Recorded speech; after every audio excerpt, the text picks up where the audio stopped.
Hello friends, எல்லோருக்கும் வணக்கம். Welcome to young investor channel. ஆக்சுவலாக டுடே எல்லாரும் மார்க்கெட்டை பார்த்துருப்பீங்க. ஓப்பன் ஆகும்போது பார்த்தீங்கன்னா மார்க்கெட் வந்து ஒரு பாசிட்டிவ் ரேஞ்சில் தான் ஓப்பன் ஆச்சு. அப்புறம் பார்த்தீங்கன்னா அந்த வரிசையாக வந்து ஹிடன்பர் நியூஸ், நெக்ஸ்ட் வந்து கோட்டக் மஹிந்திரா பேங்க் நியூஸ், அடுத்து பார்த்தீங்கன்னா அந்த செபியோட சர்க்குலர், இதெல்லாம் வந்தோன்னே பார்த்தீங்கன்னா மார்க்கெட் அப்படியே ரெட் ரேஞ்சுக்கு வந்துடுச்சு. அடுத்தது ஒரு பாசிட்டிவ் வந்துச்சு. ஃப்ளாட் ரேஞ்சிலே மாறி மாறி இருந்துச்சு மார்க்கெட்டு.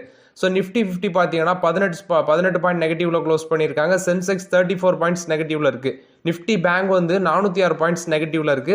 நிஃப்டி ஐடி பார்த்தீங்கன்னா 429 பாயிண்ட்ஸ் பாசிட்டிவ்ல இருக்கு. இன்னைக்கு நிஃப்டி ஐடியோட பெர்ஃபார்மன்ஸ் நல்லா இருந்துச்சு. நெக்ஸ்ட் பார்த்தீங்கன்னா பிஎஸ்சி ஸ்மால் கேப் வந்து 36 பாயிண்ட்ஸ் பாசிட்டிவ் அந்த ரேஞ்சில் இருக்கு. நெக்ஸ்ட் பார்த்தீங்கன்னா இன்னைக்கு எஃப்ஐஎஸ் வந்து 2000 கோடிக்கு வித்துருக்காங்க. கரெக்டாக 2000.12 கோடிக்கு வித்துருக்காங்க. டிஎஸ் பார்த்தீங்கன்னா 648 கோடிக்கு வாங்கியிருக்காங்க. இது எஃப்ஐஎஸ் வித்திருக்காங்க, டிஎஸ் வாங்கியிருக்காங்க. இது எஃப்ஐஎஸ் டிஎஸ் டேட்டா. நெக்ஸ்ட் பார்த்தீங்கன்னா சிடிஎஸ்எல் சென்ட்ரல் டெபாசிட்டரி சர்வீஸில் வந்து அப்டேட். இவங்க பார்த்தீங்கன்னா போனஸ் ஷேர் வந்து இஷ்யூ பண்ணும் அப்படின்னு சொல்லியிருந்தாங்க. அதாவது ஒரு ஷேருக்கு ஒரு ஷேர் ஃப்ரீ 1:1 அந்த ரேஷியோவில். ஸோ இன்னைக்கு போர்டு மீட்டிங் நடந்து இதில் பார்த்தீங்கன்னா போர்டு மெம்பர்ஸ் வந்து அதாவது போர்டு வந்து இப்போ அப்ரூவல் தெரிவிச்சிருக்காங்க இந்த போனஸ் ஷேர் இஷ்யூக்கு. ஸோ அவங்க சொல்லியிருந்தாங்க இந்த போர்டோட அப்ரூவலுக்கு அப்புறம் பார்த்தீங்கன்னா 2 மாசத்துல வந்து இந்த போனஸ் ஷேர் வந்து உங்களுக்கு கிரெடிட் ஆகும் அப்படின்னு சொல்லியிருந்தாங்க. ஸோ போர்டோட அப்ரூவல் முடிஞ்சிருக்கு. ஸோ இன்னைக்கு வந்து ஜூலை 2ஆம் தேதி அவங்க சொல்லியிருக்கபடி பார்த்தீங்கன்னா செப்டம்பர் 1ஆம் தேதிக்குள்ள வந்து உங்களுக்கு இந்த போனஸ் ஷேர் இஷ்யூ ஆயிருக்கும் அப்படின்னு சொல்றாங்க. இது சிடிஎஸ்எல் பொறுத்த வரைக்கும் அப்டேட். இன்னைக்கு சிடிஎஸ்எலோட ஷேர் பிரைஸ் எடுத்து பார்த்தீங்கன்னா 2386 ரூபா அந்த ரேஞ்சில் இருக்கு. இன்னைக்கு வந்து ஒரு 2% அடிச்சிருக்காங்க. ஆக்சுவலாக 2% நெகட்டிவ்ல தான் க்ளோஸ் பண்ணியிருக்காங்க. இது பார்த்தீங்கன்னா சிடிஎஸ்எல் பொறுத்த வரைக்கும் அப்டேட். யாரெல்லாம் ஹோல்ட் பண்றீங்களோ அவங்களுக்கு போனஸ் ஷேர் பார்த்தீங்கன்னா செப்டம்பர் 1ஆம் தேதிக்குள்ள கிரெடிட் ஆயிருக்கும். இது வந்து சிடிஎஸ்எல் பொறுத்த வரைக்கும் பாசிட்டிவ் அப்டேட்.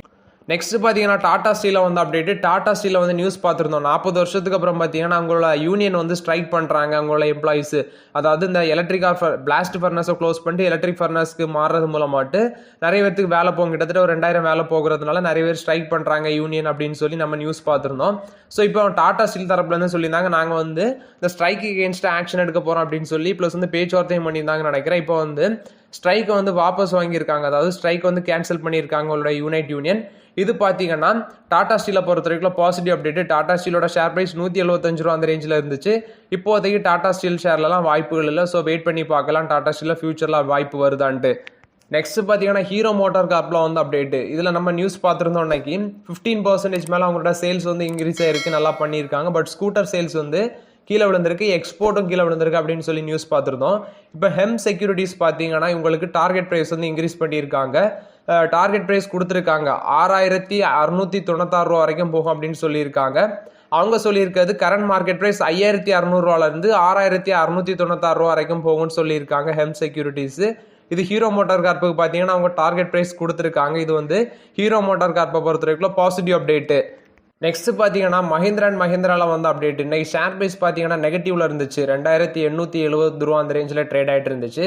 இதுக்கு பார்த்தீங்கன்னா இவங்க நேற்று வந்து சேல்ஸ் அப்டேட் சொல்லியிருந்தாங்க. அதில் பார்க்கும்போது பர்சஞ்சர் வெஹிக்கிள் சேல்ஸ் பார்த்தீங்கன்னா 23% இன்க்ரீஸ் ஆயிருக்கு நம்மளோட டொமஸ்டிக் மார்க்கெட்டில். அதே பார்த்தீங்கன்னா அவங்களோட ஹோல்சேல் டோட்டல் சேல்ஸ் வேல்யூ வந்து 11% வந்து இன்க்ரீஸ் ஆயிருக்கு அப்படின்னு சொல்லி நம்ம நியூஸ் பார்த்துருந்தோம்.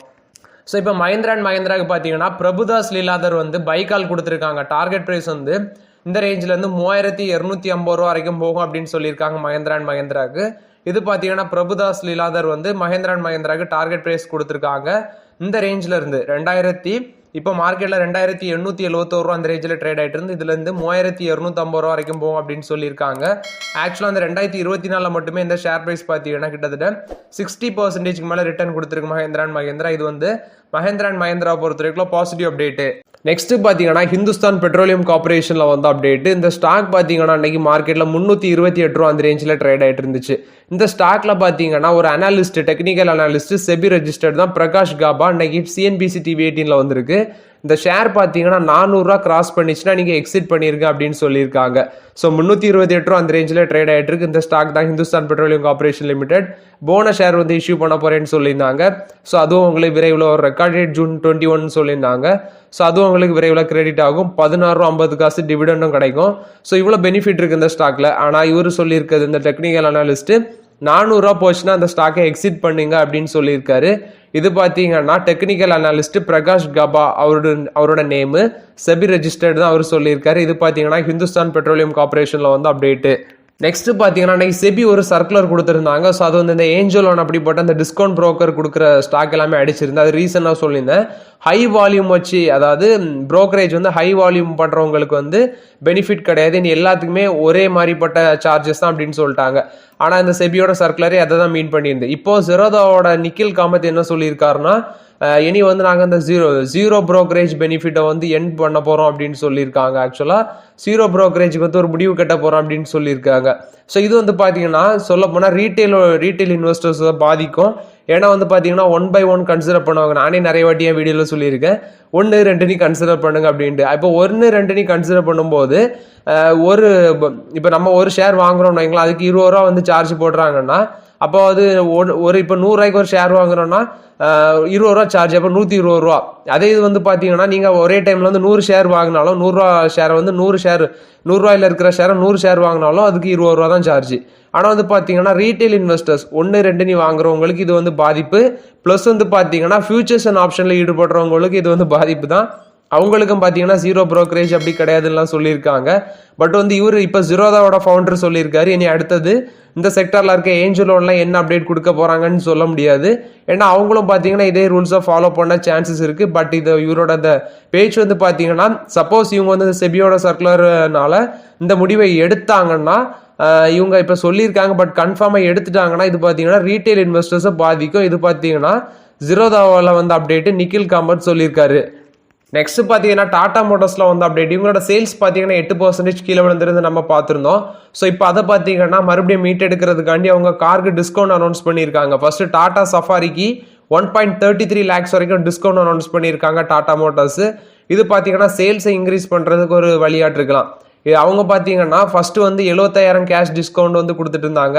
இப்போ பார்த்தீங்கன்னா எக்ஸ்ட்ரா ஒரு 50,000 ப்ளஸ் வந்து ஸ்கிராப்ரேஜ் போனஸ் ஆட்டு ஒரு 8,000 கார்பரேட் பெனிஃபிட் அப்படின்னு சொல்லியிருக்காங்க. ஸோ டோட்டல் ஆட்டு 1.33 lakhs வந்து உங்களுக்கு இதில் பெனிஃபிட்டாக கிடைக்கும் டிஸ்கவுண்ட். நெக்ஸ்ட் டாடா ஹேரியருக்கும் 1.33 lakh வந்து பார்த்தீங்கன்னா பெனிஃபிட் சொல்லியிருக்காங்க. அடுத்தது டாடா டியாகோவுக்கு பார்த்தீங்கன்னா 90,000 ரூபா டிஸ்கவுண்ட் அப்படின்னு சொல்லியிருக்காங்க. டாடா டிகாருக்கு வந்து பார்த்தீங்கன்னா 85,000 ரூபா பெனிஃபிட் அப்படின்னு சொல்லியிருக்காங்க டிஸ்கவுண்ட். அடுத்தது டாடா நெக்ஸானுக்கு 90,000 ரூபா, டாடா அல்ட்ராஸுக்கு வந்து 70,000 ரூபா அப்படின்னு சொல்லியிருக்காங்க. இது பார்த்தீங்கன்னா டாடா மோட்டார்ஸ் வந்து அவங்களோட சேல்ஸை இன்க்ரீஸ் பண்ணுறதுக்காண்டி டாடா மோட்டார்ஸ் இல்லாமல் மற்ற செக்டார் ஸ்டாக் கார் கம்பெனிஸும் பார்த்தீங்கன்னா இந்த ரூல்ஸ் ஃபாலோ பண்ணுறாங்க. ஸோ இவங்களுக்கு 8% வந்து சேல்ஸ் அடி வாங்கியிருக்கு. ஸோ அதை மீட் எடுக்கிறதுக்கு இந்த முடிவு எடுக்கிறாங்கன்னு நினைக்கிறேன். ஸோ டிஸ்கவுண்ட் ரேஞ்சில் விற்றாங்கன்னா நிறைய சேல்ஸ் ஆகும் காரு. இது பார்த்தீங்கன்னா டாடா மோட்டார்ஸ் கொடுத்த பாசிட்டிவ் அப்டேட். ஷேர் ப்ரைஸ் 990 அந்த ரேஞ்சில் இருக்குது டாடா மோட்டார்ஸோடது. ஒரு 920 930 அந்த ரேஞ்ச் வந்துச்சுன்னா ஸ்லோவாக கன்சிடரேஷன் பண்ணலாம் டாடா மோட்டார்ஸில். இது டாடா மோட்டார்ஸை பொறுத்த வரைக்கும் பாசிட்டிவ் அப்டேட்டு. நெக்ஸ்ட் பார்த்தீங்கன்னா ஜொமேட்டோவில் வந்து அப்டேட். ஜொமேட்டோ பார்த்தீங்கன்னா அவங்களோட நான் பேங்கிங் ஃபினான்ஷியல் அதுக்கான லைசன்ஸ் அப்ளிகேஷனை பார்த்தீங்கன்னா NBFC வந்து லைசன்ஸ் அப்ளை பண்ணிதாங்க நினைக்கிறேன். ஸோ அந்த லைசன்ஸ் அப்ளிகேஷன் வந்து வித்ரா பண்ணுறாங்க அப்படின்னு சொல்லியிருக்காங்க. ஸோ லெண்டிங் பிஸ்னஸில் வந்து நாங்கள் ஈடுபடலை அப்படின்னு சொல்லியிருக்காங்க, அது தேவையில்லை அப்படின்னு சொல்லியிருக்காங்க. ஸோ இந்த இது பார்த்தீங்கன்னா ஜொமேட்டோட subsidiary Zomato financial service limited அவங்க மூலமாக தான் April 29, 2022 வந்து அதாவது 2022 வருஷத்தில் April 29 ரிசர்வ் பேங்க் ஆஃப் இந்தியாட்ட அவங்க வந்து சப்மிட் பண்ணியிருந்தாங்கன்னு நினைக்கிறோம். ஸோ இப்போ அந்த அப்ளிகேஷனை வந்து அவங்க வித்ரா பண்ணியிருக்காங்க. இந்த பிஸ்னஸில் நாங்கள் ஈடுபடலை அப்படின்னு சொல்லியிருக்காங்க ஜொமேட்டோ. இது ஒரு பெரிய முடிவு எடுத்திருக்காங்க. அன்னைக்கு பார்த்தீங்கன்னா ஸ்டாக் வந்து ஒரு 2.23% வந்து மேலே தான் போயிருந்துச்சு ஜொமேட்டோ. ஸோ இவங்க வந்து இந்த நான் பேங்கிங் ஃபினான்ஷியல் அந்த செக்டரில் நாங்கள் வந்து பிஸ்னஸ் பண்ணல, அந்த லெண்டிங் பிஸ்னஸ் பண்ணல அப்படின்னு சொல்லியிருக்காங்க. இது ஜொமேட்டோ பொறுத்த வரைக்கும் அப்டேட்டு. நெக்ஸ்ட் பார்த்தீங்கன்னா ஜொமேட்டோவுக்கு அந்த ESOP பிளானுக்கு பார்த்தீங்கன்னா ஷேர் ஹோல்டர்ஸ் அப்ரூவலும் கொடுத்துருக்காங்க. அந்த நான் பேங்கிங் ஃபினான்ஷியல் லைசன்ஸ் வந்து கைவிடுறதுக்கு வந்து ஷேர் ஹோல்டர்ஸ் அப்ரூவலும் கொடுத்துருக்காங்க அப்படின்னு சொல்லியிருக்காங்க. இது ஜொமேட்டோவில் வந்து அப்டேட்டு. நெக்ஸ்ட் பார்த்தீங்கன்னா டாடா குரூப்பில் வந்து அப்டேட்டு. டாடா வந்து பார்த்தீங்கன்னா அவங்களோட ட்ரெண்டை வந்து லான்ச் பண்ணியிருக்காங்க. ஆக்சுவலாக 229வது வெஸ்ட் சைடு ஸ்டோரை வந்து பார்த்தீங்கன்னா குருகிராமில் வந்து லான்ச் பண்ணியிருக்காங்க. டாட்டாவோட ட்ரெண்ட் பிராண்ட் ஸ்டோரை வந்து பார்த்தீங்கன்னா குருகிராமில் வெஸ்ட் சைடு ஸ்டோரை வந்து லான்ச் பண்ணியிருக்காங்க. இது வந்து அவங்களோட 229வது ஸ்டோர் அப்படின்னு சொல்லியிருக்காங்க. ஹரியானாவில் குருகிராமில் லான்ச் பண்ணியிருக்காங்க. இது டாடா குழுமத்தை பொறுத்த வரைக்கும் பாசிட்டிவ் அப்டேட்டு. நெக்ஸ்ட் பார்த்தீங்கன்னா காத்ரேஜ் கம்பெனியில் வந்து அப்டேட்டு. அடி காத்ரேஜும் நாதிர் காத்ரேஜும் பார்த்தீங்கன்னா இவங்க அடி நாதிர் 2 பேருமே சேர்ந்து இந்த ஃபேமிலி வந்து சேர்ந்து பார்த்தீங்கன்னா 12.65% ஆஃப் த ஸ்டேக்கை காத்ரேஜ் இண்டஸ்ட்ரீஸில் பை பண்ண போகிறாங்க. ஆர்கேன் என்டர்பிரைசஸ் வந்து 12.65% ஆஃப் த ஸ்டேக் வாங்குறாங்க. அதோட ஒர்த்து 3,858 கோடி அப்படின்னு சொல்லியிருக்காங்க. ஸோ இதோட அந்த ஆர்கேன் என்டர்பிரைசஸ் கிட்ட இருந்து தான் அந்த ஸ்டேக்கை அக்யூர் பண்ணுறாங்க இவங்க நாடிர் அண்ட் அடீர் காத்ரேஜ் ஃபேமிலி பார்த்தீங்கன்னா. காத்ரேஜ் இண்டஸ்ட்ரீஸில் இந்த வாங்க போகிற ஸ்டேக் வந்து ஆர்கேன் என்டர்பிரைசஸ் தான் வாங்குறாங்க. இந்த ஆர்கேன் என்டர்பிரைசஸ் பார்த்தீங்கன்னா ரிசர்வ் நவ்ரோஜி அப்படிங்கிற ஒருத்தரால் தான் ஹோல்ட் பண்ணப்பட்டது, அவரால் தான் ஓன் பண்ணுறாங்க. ஸோ அவர் வந்து பார்த்தீங்கன்னா இந்த அடி கோத்ரேஜோட கசின் அப்படின்னு சொல்கிறாங்க. இது பார்த்தீங்கன்னா காத்ரேஜ் குரூப்பில் வந்து அப்டேட்டு. நெக்ஸ்ட் பார்த்தீங்கன்னா அதானி போர்ட்ஸில் வந்து அப்டேட். அவங்க பார்த்தீங்கன்னா 12% growth காமிச்சிருக்காங்க. அந்த ஜூனில் அவங்களோட கார்கோ வால்யூம்ஸ் அப்படின்னு சொல்லியிருக்காங்க. கார்கோ ஹேண்டில் பண்ணது 12% growth ஆயிருக்கு அப்படின்னு சொல்லியிருக்காங்க. இது Adani ports and special economic ஜோனில் வந்து பாசிட்டிவ் அப்டேட்டு. நெக்ஸ்ட் பார்த்தீங்கன்னா ஹெச்டிஎஃப்சி பேங்க்ல வந்து அப்டேட். இந்த ஹெச்டிஎஃப்சி பேங்க்ல மோஸ்ட் ஆஃப் த ஓனர்ஷிப் பார்த்தீங்கன்னா ஃபாரின் ஓனர்ஷிப்பாக தான் இருக்குது. ஸோ இதில் வந்து சில அப்டேட்ஸ் வந்துருக்கு. இந்த MSCI இண்டெக்ஸில் பார்த்தீங்கன்னா இதில் வெயிட்டேஜ் வந்து இன்க்ரீஸ் ஆக வாய்ப்பு இருக்குது. இதனால பார்த்தீங்கன்னா ஹெச்டிஎஃப்சி பேங்க்குக்கு $3 to $4 billion வந்து ஃபண்ட் இன்ஃப்ளோ ஆக சான்சஸ் இருக்குது அப்படின்னு சொல்லியிருக்காங்க. ஃபாரின் ஓனர்ஷிப் ஹெச்டிஎஃப்சி பேங்க்ல பார்த்தீங்கன்னா 54.83% இருக்குது. ஸோ இந்த MSCI அந்த இண்டெக்ஸில் வந்து எலிஜிபிலிட்டி ரிக்யூர்மெண்ட் பார்த்தீங்கன்னா 55.5% அப்படின்னு சொல்லியிருக்காங்க. இப்போதைக்கு ஹெச்டிஎஃப்சி பேங்க் வந்து 55% கீழே இருக்குது. ஸோ எலிஜிபிள் ஆகிற சான்சஸ் இருக்குது. இந்த ஹெச்டிஎஃப்சி பேங்கோட வெயிட்டேஜ் வந்து இந்த MSCI இண்டெக்ஸில் வந்து 3.8% இருக்குது. ஃபாரின் ஓனர்ஷிப் பார்த்தீங்கன்னா ட்ராப் ஆச்சுன்னா, அதாவது பிலோ 55% கீழே வந்துச்சுன்னா அந்த பொட்டன்ஷியல் இன்ஃப்ளோ வந்து வர சான்சஸ் இருக்குது அப்படின்னு சொல்லியிருக்காங்க. மேபி வந்து பார்த்தீங்கன்னா இந்த MSCI பார்த்தீங்கன்னா அந்த இண்டெக்ஸில் ஆகஸ்ட் 13 அவங்க அனௌன்ஸ் பண்ணுவாங்க அந்த வெயிட்டேஜ் இன்க்ரீஸ் அதெல்லாம் பற்றி. ஸோ இதில் வந்து ஹெச்டிஎஃப்சி பேங்க்கில் பார்த்தீங்கன்னா $3 to $4 million வரைக்கும் $4 billion வரைக்கும் ஃபண்ட் இன்ஃப்ளோ ஆக சான்சஸ் இருக்குது அப்படின்னு சொல்லியிருக்காங்க. ஆகஸ்ட்டுக்கு, அதாவது எண்ட் ஆஃப் ஆகஸ்ட் இல்லைன்னா அந்த பிட்வீன் ஆஃப் ஆகஸ்ட் அப்படின்னு சொல்லியிருக்காங்க. இது வந்து ஹெச்டிஎஃப்சி பேங்கை பொறுத்த வரைக்கும் பாசிட்டிவ் அப்டேட்டு. நெக்ஸ்ட் பார்த்தீங்கன்னா பிரிட்டானியா ஹோல்ட் பண்ணலாமா அப்படின்னு சொல்லி ஒருத்தர் கமெண்ட்ல கேட்டிருக்காரு. ஸோ பிரிட்டானியா ஹோல்ட் பண்ணலாம், பட் வந்து இப்போதைக்கு புதுசாக பிரிட்டானியாவில் இன்வெஸ்ட்மெண்ட் பண்ணுறதை தவிருங்க. அப்படி உங்களுக்கு பிரிட்டானியாவில் இன்வெஸ்ட்மெண்ட் பண்ணனா ஐடிசி வாங்குங்க. அடுத்து பார்த்தீங்கன்னா இன்னொருத்தர் கமெண்ட்ல கேட்டிருக்காரு பிஜி இன்வைட் பற்றி பேசுங்க அப்படின்னு சொல்லி. பிஜி இன்வைட் வந்து ரொம்ப நாளாக பேசியாச்சு. இந்த ஸ்டாக் பார்த்தீங்கன்னா ரொம்ப நாளுக்கு முன்னாடி $100 கீழே வந்தாச்சு. $100 தாண்டின பாடியில் இருந்த ஸ்டாக்கு. ஸோ ஆல்ரெடி ஹோல்ட் பண்ணியிருக்கவங்களே எப்போண்டா இதை $100 தாண்டும் அப்படின்னு யோசிச்சுட்டு இருப்பாங்க. ஸோ இதை பற்றி பேசி எனக்கே வாய்ஸ் அழிச்சு போயிடுச்சு. ஸோ பிஜி இன்வைட் வந்து $96 அந்த ரேஞ்சில் இருக்குது. பெருசாக ரிட்டர்ன் வந்த மாதிரி தெரியல, பட் ஒரு லாங் டேர்முக்கு ரிட்டர்ன்ஸ் கொடுக்கும் நான் எக்ஸ்பெக்ட் பண்ணுறேன். டிவிடெண்ட் பார்த்தீங்கன்னா ஒரு நிறைய பேர் $115 அந்த ரேஞ்சிலே வாங்கிட்டு இந்த ஸ்டாக் வந்து $100 கிலோ வந்தோடனே ரொம்பவே வருத்தப்பட்டாங்க. அது மட்டும் இல்லாமல் பார்த்தீங்கன்னா இவங்க அந்த லாஸ் பண்ணதை டிவிடெண்டாலே இவங்க மீட் எடுத்துட்டாங்க. இன்வெஸ்டர்ஸ் வந்து லாஸ் பண்ணதை பிஜி இன்வைட்ல அவங்க இழந்ததை டிவிடெண்டால மீட் எடுத்தாங்க. ஸோ அது அவங்களுக்கு கொஞ்சம் ஆறுதலாக இருக்குது. இன்றைக்கி 96 ஒரு பாசிட்டிவ்ல தான் க்ளோஸ் பண்ணியிருக்காங்க. சரி, எக்ஸ்பெக்ட் பண்ணோம் $100 கிராஸ் பண்ண சான்சஸ் இருக்குது அப்படின்னு எக்ஸ்பெக்ட் பண்ணுறேன் பிஜி இன்வைட்ல. ஸோ புதுசாக இன்வெஸ்ட்மெண்ட் பண்ணுறவங்களும் பண்ணலாம், பட் வந்து வெயிட் பண்ணணும், அவசரப்படக்கூடாதுங்கிறது என்னோட ஒப்பீனியன். இது பிஜி இன்வைட்டை பொறுத்த வரைக்கும் அப்டேட்டு. பார்த்தீங்கன்னா ஐசிசி பேங்க்ல வந்து அப்டேட்டு. அவங்க சஃபைரோ ஃபாரெக்ஸ் கார்டு அப்படிங்கிற ஒரு கார்டை வந்து லான்ச் பண்ணியிருக்காங்க நம்மளோட இந்தியன் ஸ்டூடெண்ட்ஸுக்கு. அதாவது அப்ராட்ல ஹையர் எஜுகேஷனுக்காண்டி பர்சியூ பண்ணுற அந்த ஸ்டூடெண்ட்ஸுக்கு வந்து இந்தியன் ஸ்டூடெண்ட்ஸுக்கு வந்து ப்ரீமியம் ப்ரீபெய்ட் ஃபாரெக்ஸ் கார்டு அப்படின்னு சொல்கிற ஒரு கார்டு தான் இது. இந்த ஸ்டூடெண்ட் சஃபைரோ கார்டு அப்படின்னு சொல்லியிருக்காங்க. ஸோ இதில் பார்த்தீங்கன்னா நிறைய பெனிஃபிட்ஸ் இருக்குது. ஓவரால் ஃபினான்ஷியல் மேனேஜ்மெண்ட்டை சிம்பிளாக ஹேண்டில் பண்ணுறதுக்காண்டி இதை லான்ச் பண்ணியிருக்கோம் அப்படின்னு சொல்லியிருக்காங்க. இந்த கார்டோட ஜாயினிங் பெனிஃபிட் வந்து 15,000 ஒர்த் இருக்குது அப்படின்னு சொல்கிறாங்க. ஸோ வந்து 2 இன்டர்நேஷனல் ஏர்போர்ட்டுக்கு ஃப்ரீ ஆக்சஸ் இருக்குது. லான்ச்சஸ் வேர்ல்டு வைடுன்னு சொல்கிறாங்க. $99 வேல்யூவில் இருக்குது. Next free international SIM card. ஊபேரோட வவுச்சர்ஸ் பார்த்தீங்கன்னா $1000 அந்த ரேஞ்சில் ஒர்த் இருக்குது. அடுத்து membership international students identity card இருந்துச்சுன்னா அதோட வேல்யூ வந்து $999 அப்படின்னு சொல்கிறாங்க.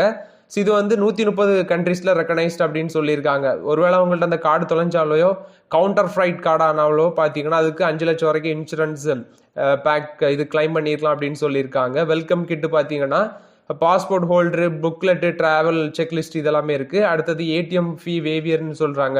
3 monthly ATM fee waiver on cash withdrawal for 5 years அப்படின்னு சொல்லியிருக்காங்க. அடுத்தது கிராஸ் கரன்சி டிரான்சாக்ஷனுக்கு நோ மார்க்அப் சார்ஜஸ் அப்படின்னு சொல்லியிருக்காங்க. கிராசரி ஷாப்பிங் இதுக்கெல்லாம் 5% கேஷ்பேக் அப்படின்னு சொல்லியிருக்காங்க. ஸோ ஓவராலாட்டு பார்த்தீங்கன்னா இது ஃபாரெக்ஸ் சஃபைரோ ஃபாரெக்ஸ் கார்டுன்னு சொல்லிடுறாங்க ஐசிசி பேங்க்கு. இந்த கார்டு ப்ரீமியம் கார்டு, இந்த கார்டு வந்து பார்த்தீங்கன்னா அப்ராட்ல படிக்கிற ஸ்டூடெண்ட்ஸுக்கு ரொம்பவே யூஸ்ஃபுல்லாக இருக்கும். ஸோ இது அவங்க எப்படி அப்ளை பண்ணணும்னு சொல்லியிருக்காங்க. ஐசிசி பேங்கோட வெப்சைட்டில் போய் அப்ளை பண்ணுங்க அப்படின்னு சொல்லியிருக்காங்க இந்த ப்ரீபெய்ட் கார்டை. இது அப்ராட்ல படிக்கிற ஸ்டூடெண்ட்டுக்கு ரொம்பவே யூஸ்ஃபுல்லாக இருக்கும். இது ஐசிசி பேங்க் கொடுத்த one of the positive update. So okay friends, ஆக்சுவலாக இந்த வீடியோவில் சில இம்பார்ட்டன்ட் அப்டேட்ஸ் எல்லாமே நம்ம டிஸ்கஸ் பண்ணோம். ஷேர் அப்டேட்ஸ், மார்க்கெட் நியூஸ் எல்லாமே டிஸ்கஸ் பண்ணோம். ஸோ இந்த வீடியோ உங்களுக்கு பயனுள்ளதாக இருந்துச்சுன்னா லைக் பண்ணுங்கள், சப்ஸ்கிரைப் பண்ணுங்கள், கமெண்ட் பண்ணுங்கள். Okay friends, thank you.